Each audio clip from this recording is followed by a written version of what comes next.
all fighting that we never look back. Here we go, go, go, let us heal and grow. You won't be alone, we're unstoppable. Don't be afraid to show what we're going for. This is what we know. Here we come back to life, we're still breathing. Standing up, everybody's gonna see it. Oh, all you need to know is that we're holding on. Even if we fall, we will rise up and we follow the path that we believe in. No, we're not gonna stop until we reach it. Oh, all you need to know is that we're holding on. We rise up from the dust and claim our throne.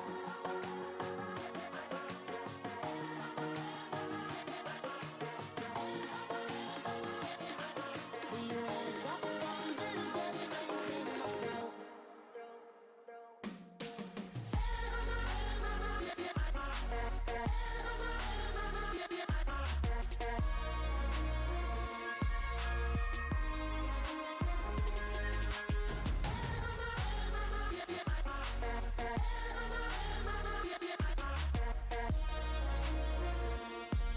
We rise up from the dust and claim our throne.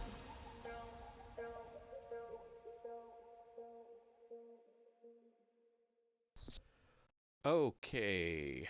Hello. Time for some more Star. Oh, I don't have a camera.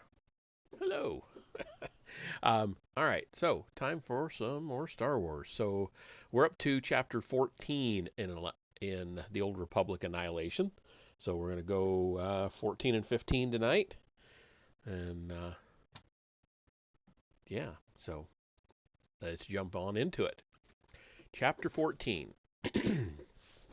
Theron was impressed with the ship Nosteral had procured for their journey to Ziost. The TZ-6 executive shuttle was one of Corellian Engineering Corporation's most luxurious mass production vessels. The ship was easily worth 5 times the value of any craft Theron had ever owned. The name stenciled on the side, Prosperity, seemed particularly apt.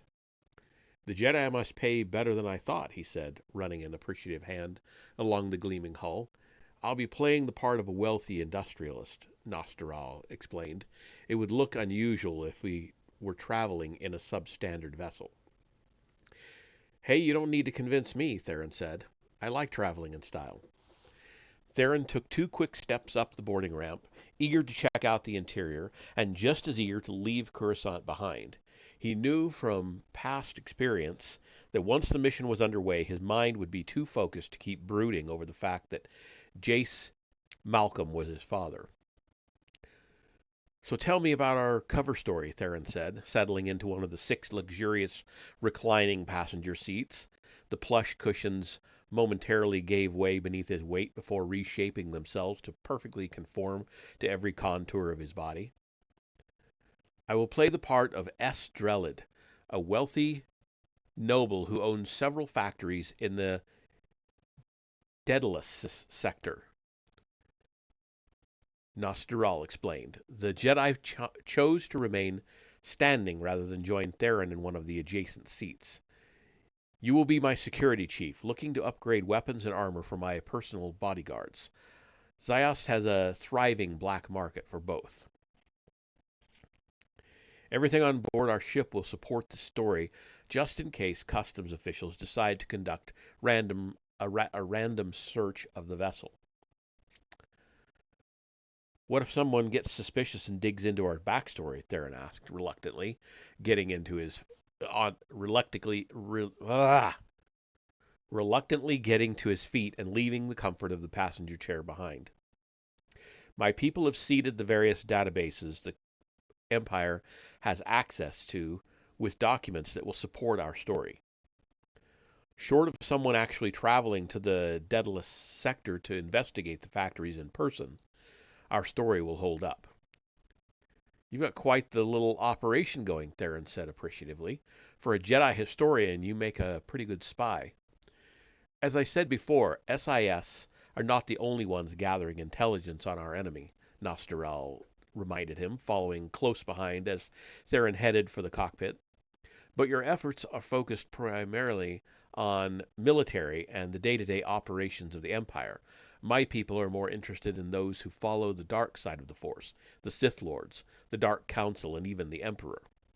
I heard the Emperor was dead, Theron noted, taking a seat in the co-pilot's chair. That is what many believe, Nosteral said, cryptically, settling into the pilot's chair beside him. You don't buy that? Theron was pleased to discover that, like the passenger seats in the rear of the shuttle, the chairs in the cockpit adjusted themselves to provide maximum comfort and support. That would come in handy for the long flight to Ziost. There are many possibilities I have not yet ruled out. The Emperor may be dead, he may be in hiding, or he may never have existed at all, at least not in any true sense of the word. Haven't heard of that one before, Theron admitted. There is some evidence to support the theory that the 1,000-year-old Sith Emperor was merely a myth, Nosteral explained while going through a standard pre-flight check of their vessel. It's possible that the Emperor is really just the strongest member of the Dark Council. When he or she dies, the next strongest secretly assumes that role, perpetuating the myth of an eternal, all-powerful being to keep the masses and other Sith Lords in line. If that's the case, then why all the rumors that the Emperor is dead? Theron asked, cross-checking the instruments and readouts. Why hasn't one of them just stepped into his robes and made a quick public appearance? The Dark Council, like the rest of the Empire, is in flux. There may be disagreement among them as to who should be the next one to assume the Emperor's role. Or, the Jedi added, the rumors could all be true, and the Emperor was actually an ancient being of unfathomable power who has recently disappeared, leaving his followers stumbling in his absence. Whatever the truth, Nosteral vowed, I will one day find out. Knowledge is the key to stopping the Sith. I thought taking out the Ascendant Spear was the key, Theron joked. The spear is the key to defeating the Empire and putting a quick end to the Galactic War, Nosteral clarified, raising his voice to be heard as he fired up the ship's engines. But the Sith are another matter entirely. Even if the Empire falls, the followers of the dark side will continue to exist in hiding. That is why I have devoted myself to studying the Sith. I am determined to find a way to cleanse the galaxy of their corrupting influence, putting an end to the eternal struggle between the light and dark sides of the Force. Okay. Hope that works out for you. Theron could feel the seat beneath him adjusting as the force of their liftoff pressed him into his chair. The Prosperity's thrust was impressive. You mock me, Nosteral said. Did Master Zoe not speak to you of the Force and the battle between the forces of light and darkness? He was more interested in teaching me the skills I needed to survive, Theron replied. I think he was expecting the instructors of the Jedi Academy to fill me in on that kind of stuff, he added. But then I didn't show an affinity for the Force. But when I didn't show an affinity for the Force, they refused to take me. The Force manifests itself in many ways, Nosteral assured him. It flows through all living things. Not being a Jedi doesn't diminish your worth. Never said it did, Theron answered, a little more sharply than he intended. I need to input our destination into the nav computer, Nosteral said, perhaps sensing it was time to put an end to the conversation. Theron was all too happy to let the matter drop. In his few weeks at the Academy, he experienced enough of the unintentional but unmistakable self-righteous superiority of the Jedi to last a lifetime. Could have been worse, Theron thought. At least he didn't ask me about my mother. Once again, Theron wondered if the Keldor knew that Satil's secret shame. I don't know why I'm stumbling so much tonight. The rest of the trip passed in relative silence, but both men retreating to inner contemplation as they went through the mundane routines of deep space travel. Theron actually appreciated the lack of conversation. It gave him time to mentally prepare for the coming mission. By the time they were halfway to Ziost, he'd successfully banished all thoughts of Jade and Satil, leaving his mind clear and focused. The clearance procedures for ships approaching Zios were far too regulated to actually be efficient, but they passed through the gauntlet of customs and security with little difficulty and were given permission to land. Once the Prosperity touched down, the faceless guards, tasked with authorizing their presence on the Imperial-controlled world, simply asked Nosteral a few routine questions, ran a quick verification of his ship's registration, and made a perfunctory search of the interior before waving them through. Safely out of earshot, Theron couldn't help but whisper, "If we knew customs were just going to wave us through, we wouldn't have had to ship the decryption core here ahead of time." The Empire has ears everywhere, Nosteral cautioned. Duly chastened, Theron decided to keep any further smart-mouth comments to himself. As they made their way from the landing bay to the speeder waiting outside the spaceport to take them to Tethys contact, Theron couldn't help but marvel at the cosmopolitan feel of the crowd. He counted at least a dozen different species from every corner of the galaxy, including sectors where countless Republic soldiers had given their lives to save the local population from being conquered and enslaved by the Sith. The scene was even more difficult to fathom when one considered Zios' history. The Sith had fled here over 20,000 years ago when a war of succession reduced Korriban to an uninhabitable wasteland. They adopted Zios as their new homeworld, and at one point it had even served as the capital of the Sith Empire. 20,000 years ago?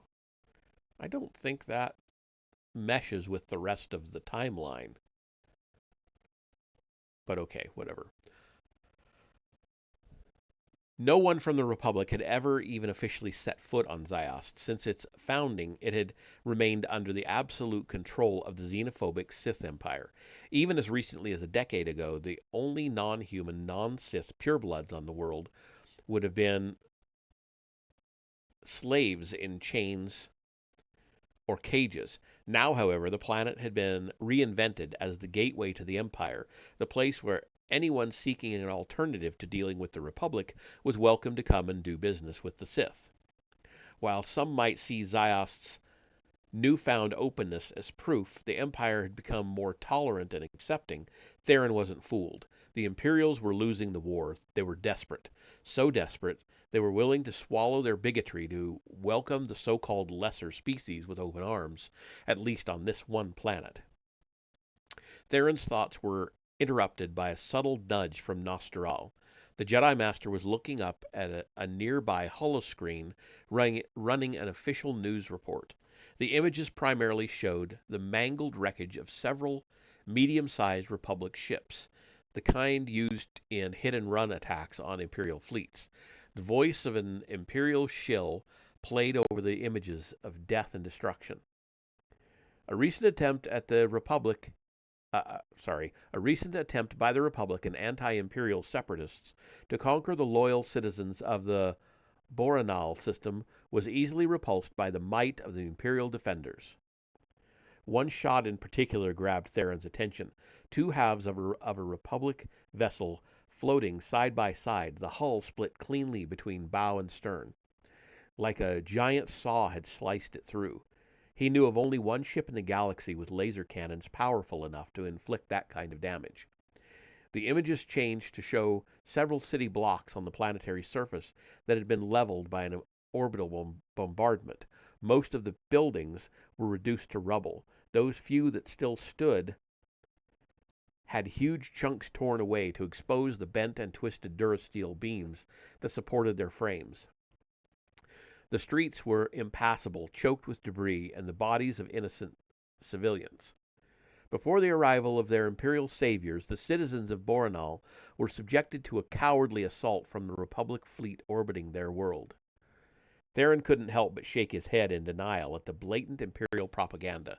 Orbital bombardment of civilians wasn't something the Republic practiced, and none of the vanquished Republic ships they'd shown had the firepower to wreak that kind of havoc.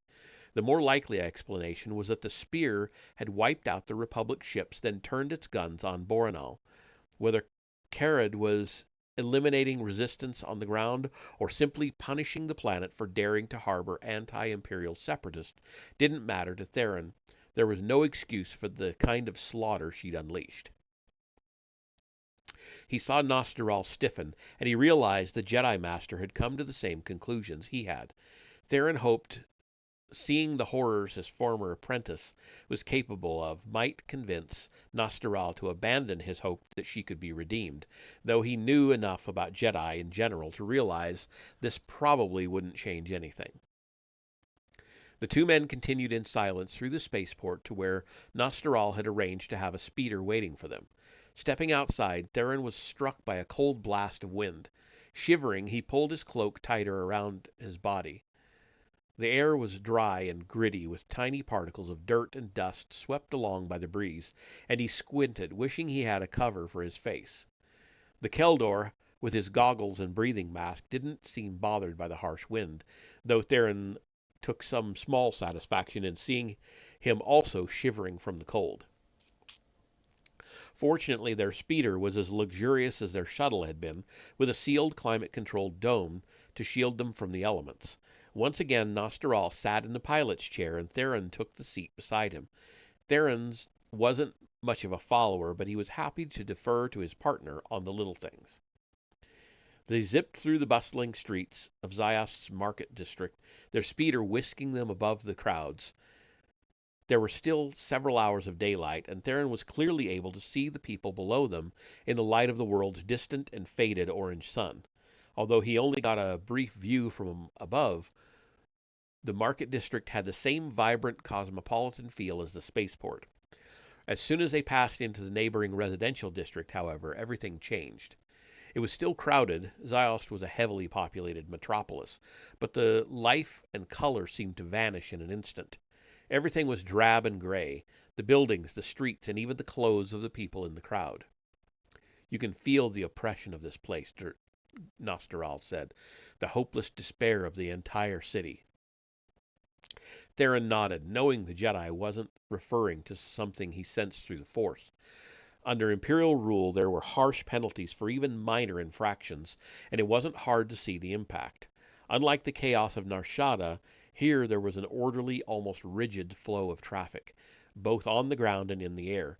Pedestrians moved with brisk purpose, heads down, eager to get off the street and back to the anonymous safety of their homes. Speeders stayed in their designated lanes, and nobody dared to go faster than the posted limit. Swoop bikes were nowhere to be found, and if there were gangs on Ziost, Theron imagined they'd be careful to stay well hidden. It made for good Imperial propaganda. They claimed their worlds were free of all petty crime, but Theron would gladly take a few pickpockets and some graffiti over a sterile, lifeless existence under a completely totalitarian government. "We're almost there," Nosteral informed him, as they left the residential district and passed into an industrial area populated by square, windowless warehouses. "I hope your friend's contact comes through for us." "Me too." He brought the speeder down just outside the door of one of the buildings. To Theron's eye, it looked exactly like every other structure on the street, but he trusted the Jedi to deliver them to the address Tefeth had provided. Bracing themselves against the bitter wind, they rushed from the speeder to the door. It opened as they reached it, and they hurried inside. Beyond the door was a small open-air office and reception area. 4 desks were arranged around the room, though none of them was currently occupied.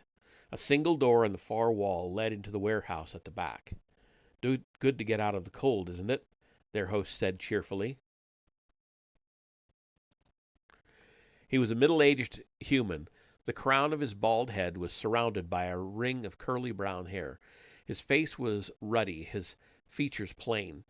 His loose-fitting clothes were unremarkable, but Theron could tell they had been selected partly to hide the man's flabby chest and protruding gut. Unassuming and non-threatening, the perfect front man for a brutal group like the ZLF. "Name's Vin," he said, thrusting out a meaty hand. You must be Tefeth's friends." Theron shook the man's hand but didn't offer his name. Nosteral followed his lead. Everything you sent ahead is here, safe and sound, Vin said, getting right to business. Got it all safely hidden away back in the warehouse, even that burned-out computer core. Kind of curious as to what you need that for, he added with a chuckle. What did you find out about the Orbital Defense Command Center? Theron said, not bothering to satisfy Vin's curiosity. Got the architectural blueprints right here, he said, pulling out a datapad, and everything anyone could possibly want to know about the security systems they have in place. He hesitated for a second, as if debating how much he was willing to share with these strangers based solely on Tethys' referral. You know, he said, drawing words out slowly, if you're looking to cause trouble for the Empire, I have some friends who might be interested in lending a hand. I bet you do, Theron thought, but if any of your ZLF brothers get captured, the Imperial interrogators will make them sing. Can't take that risk. Out loud, he simply said, We prefer to work alone. Understood, Vin said with a cheery nod. Just putting it out there. Theron took the datapad and briefly flicked through the contents. Top-of-the-line system, redundant fail-safes, he muttered. No surprise there. I'm probably going to need some extra high-tech equipment. He continued without looking up. If I put together a list, can you get me everything I need? That'll cost extra, the chubby host said apologetically. We can pay, as long as you deliver the goods. Vin's chest puffed up with pride. Hardware and equipment is my specialty. If somebody manufactures it, I can find it. Could take a couple days, though, he added. Until then, we should try to keep a low profile, Nosteral said. Stay out of trouble. You've been talking with the director, Theron thought. Don't worry, he said, holding up the datapad. I've got plenty to keep me busy. And that's the end of that chapter.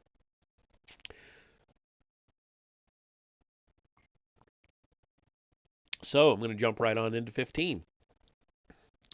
In keeping with his cover as a wealthy industrialist, Nosteral had rented them a two-bedroom suite on Zios that was the height of luxury and comfort, nearly twice the size of Theron's apartment on Coruscant.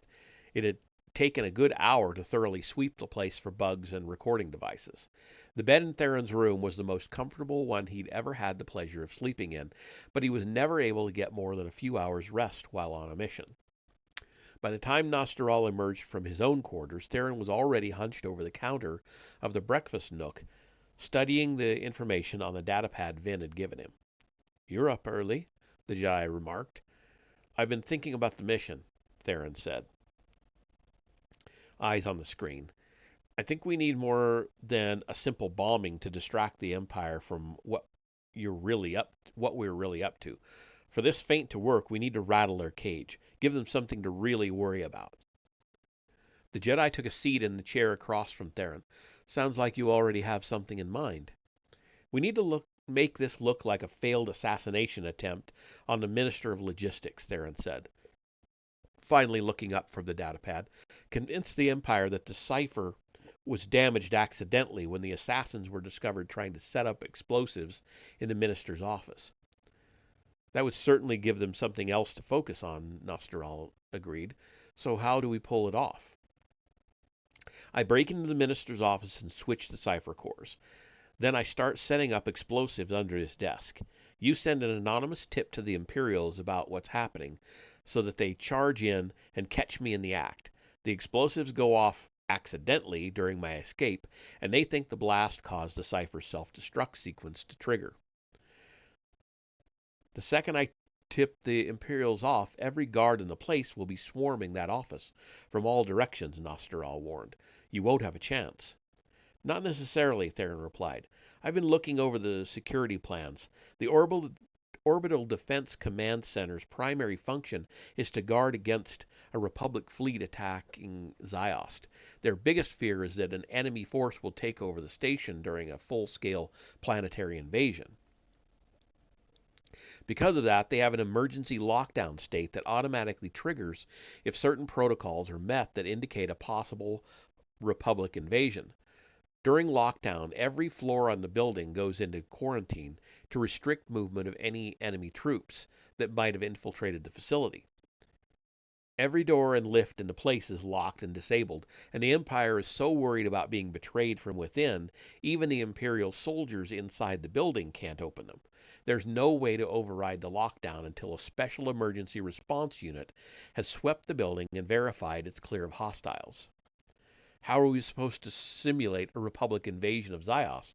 Master Nosteral asked. What's the first thing any fleet does when it's trying to put troops on the ground in a heavily defended enemy city? Knock out the power, Nosteral replied after a moment's consideration. Leave your enemy fumbling around in the dark. Exactly. If there's a citywide blackout, the ODCC's auxiliary generators kick in to keep the place running, and the whole facility goes into lockdown automatically. Even after you tip off the Empire that there's an assassin in the minister's office, they won't be able to send reinforcements in my direction until they restore primary power or the emergency response team finishes its sweep. If we hit them at night, when the minister and his staff aren't working, that floor will only have a handful of guards patrolling it. Nothing I can't handle. If the whole place is locked down, the Keldor asked, then how are you going to get out? The emergency response team can still use the doors and turbo lifts during lockdown. All it takes is an ID badge and a matching retinal scan from one of their officers. Do you think Vin could get his hands on something like that? Maybe, but he already knows more than I like. Give him too many pieces and he might get the whole puzzle together. You think he'll betray us?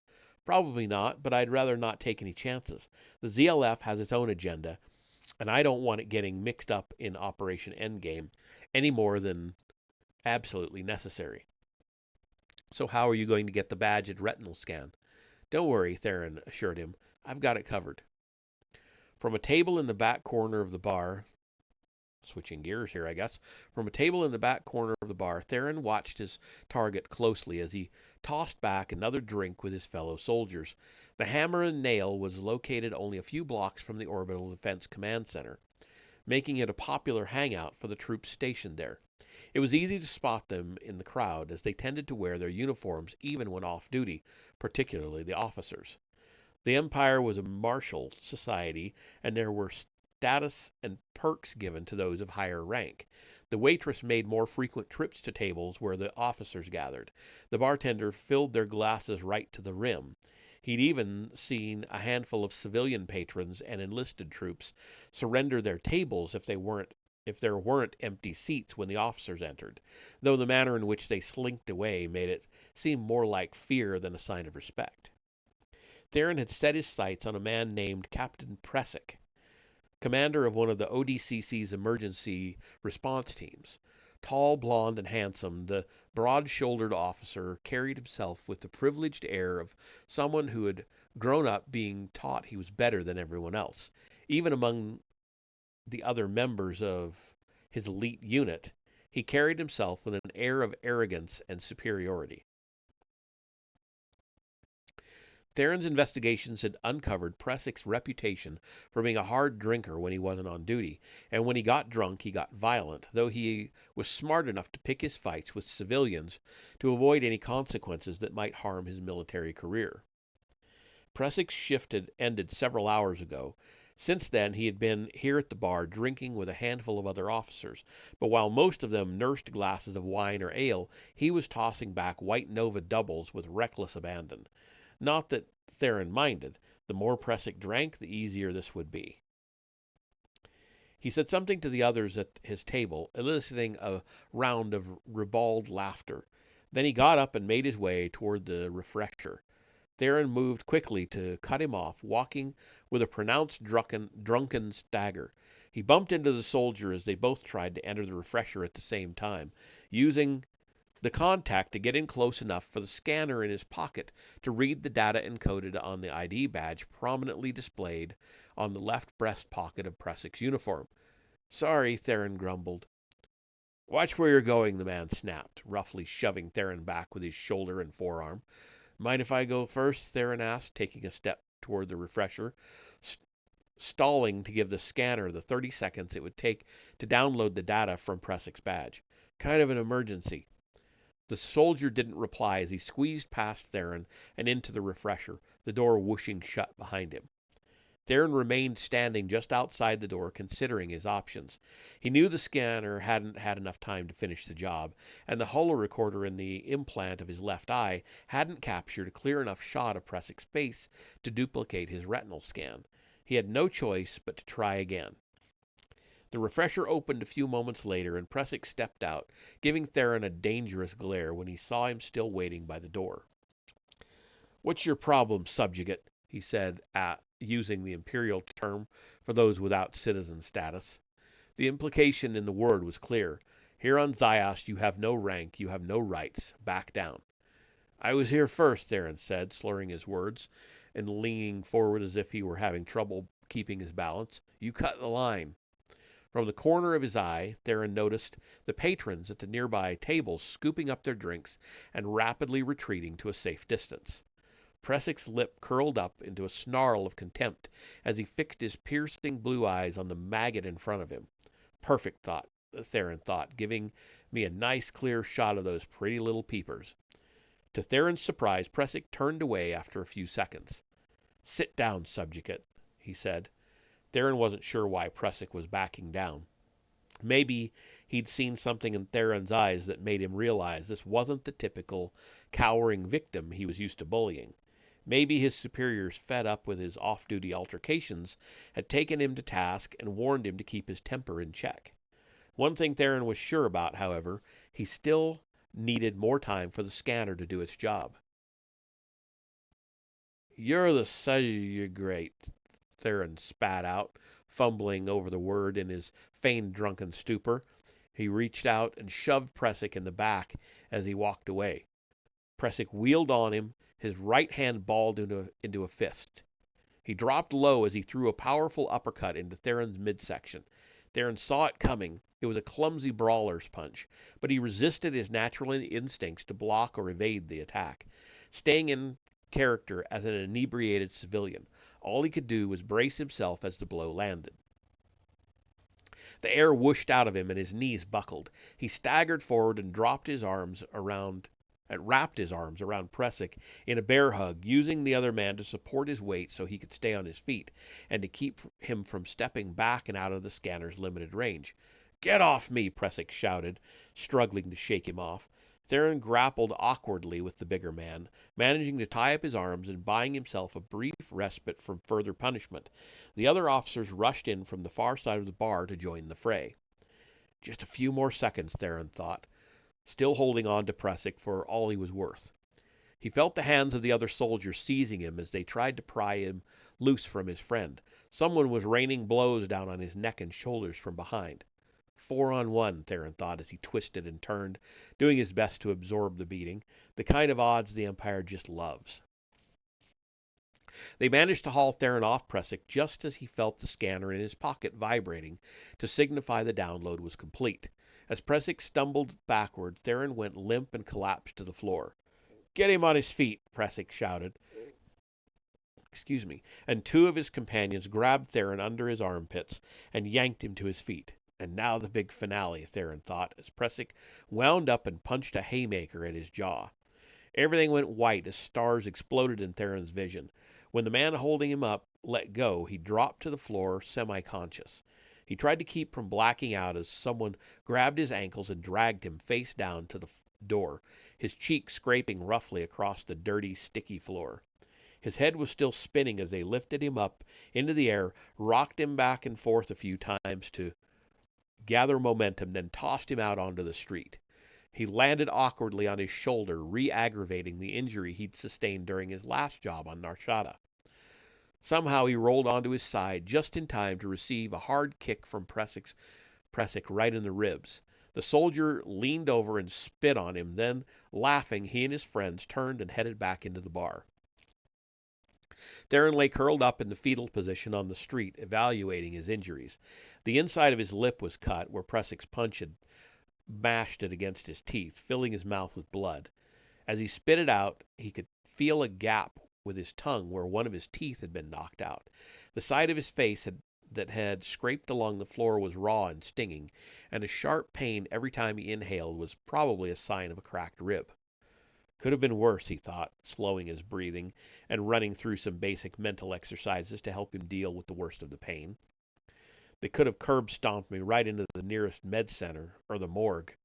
After a few minutes, Theron gingerly got to his feet and made his way slowly down the street toward the room he shared with Nosteral, careful to keep up a lurching, drunken gait in case anyone was watching him. "Are you sure you're up for this, Theron?" Nosteral asked. "I'm fine," Theron said, trying not to wince as he strapped on the backpack, carrying the burned-out cipher core and all his other supplies.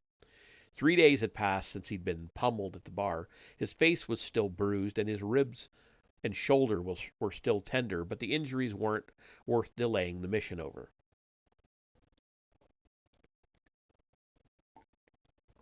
He was wearing a black bodysuit and balaclava to conceal his face. Nosteral's outfit was more elaborate, a loose-fitting black robe with a heavy hood and a fabric mask to obscure his alien features. Theron made one last run through his mental checklist, making sure everything had been taken care of. "You'd better get going," Theron told his Jedi companion once he had finished his final cross-check. "Give me 30 minutes to get in position before you kill the lights, and another 90 before you tip off the Empire. That should give me plenty of time to switch the cipher cores and to get the explosives ready before they sound the alarm." Master Nosteral nodded. "I'll be waiting for you at the rendezvous site when you're done inside the ODCC," he said. Just before Theron slipped out the door, Nosteral added, "May the Force be with you." And that is the end of Chapter 15. So that's where I'm going to leave it. 2 chapters a night. That's all I'm doing. I know it makes for a quick, short session, but that's just the way it is. I prefer to keep them short on Monday nights. So that'll be it for tonight. I will see you all in the next one tomorrow night for the second chapter, at least the second chapter in the Hiram Key. So see you then. Have a good night.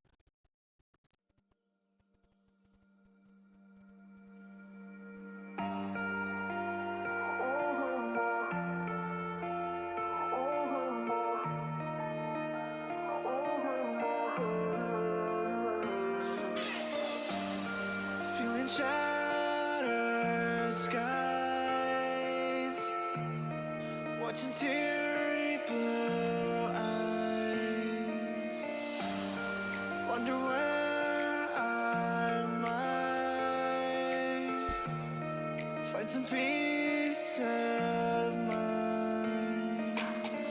Not lights like I've had, but more sophisticated into love relations.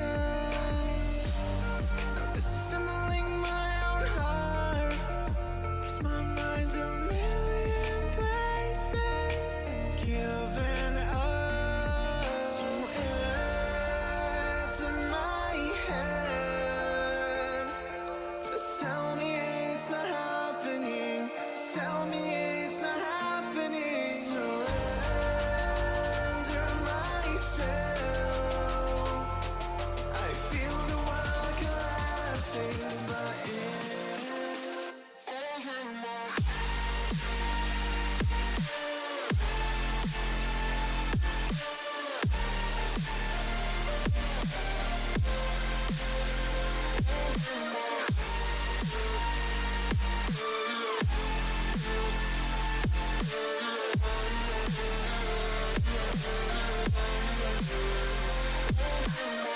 not lights like I've had, but more sophisticated into love relations. Now disassembling my own heart, 'cause my mind's a million places and giving up. So it's in my head. So tell me it's not happening. Tell me it's not happening. Surrender myself.